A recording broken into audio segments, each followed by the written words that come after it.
Okay, ladies and gentlemen, I am not going to go too long with this video. What I'm doing is I am looking at the fact that I've been bringing this issue up for several years, and I'm wondering why nobody else has. The courts are funded by taxpayers' dollars. There is this wonderful little clause, and it's called the, pay attention, DOUBLEPARDYCLAUSE.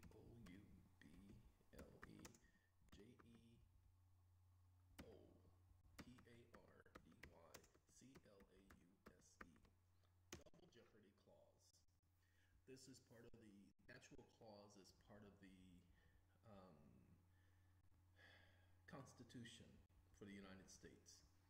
And the double jeopardy clause is not so much as a person may not be subject to the same crime, but that a person cannot be placed in jeopardy twice for the same offense or the same issue.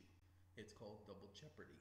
And the principle of the clause is if the, pay attention, this is what your arguments should be, and nobody is bringing up this argument, and it's irritating because I've been talking about this since 1995.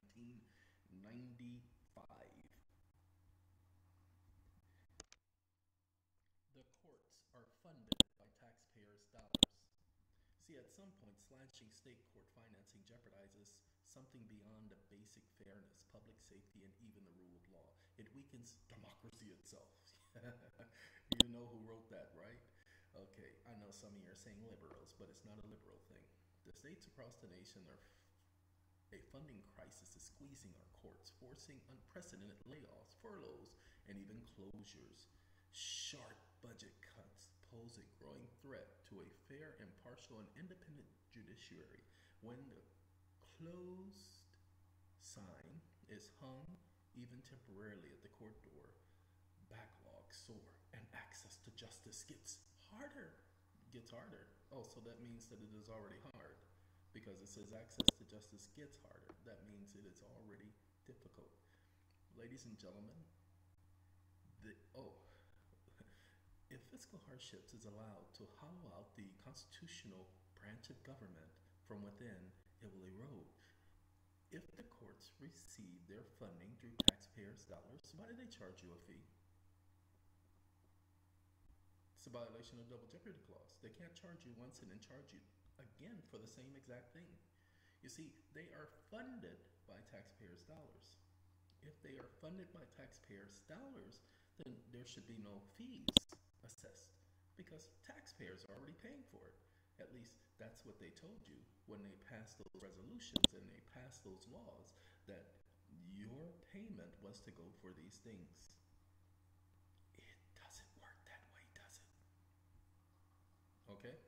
So that you know, so that you get it. Let's see. And I think we're not gonna, like I said, I'm not doing this to keep this very long. I just need to make sure some of you get the point, because most of you are not getting the point. I've been telling everybody they should not be paying any court fees whatsoever. Everything should always be a fee waiver. Why? Because technically a taxpayer pays no fees. He's a government employee. He's exempt, and so that's what I usually tell people to put on their paperwork. Exempt. If you're part of the people, then you should be exempt from taxation, but I am not saying that. I'm saying if the logic were to hold true, that would be the case. But by doing this video, hopefully some people will get it. And so with that being said, I'm going to cut this one short because I just wanted to give that information out there to see if other people who already know the courts and who've already dealt with the courts and who have a legal mind will be able to introduce that to them to take care of that. Have a good day, have a good night, have a good life. Goodbye.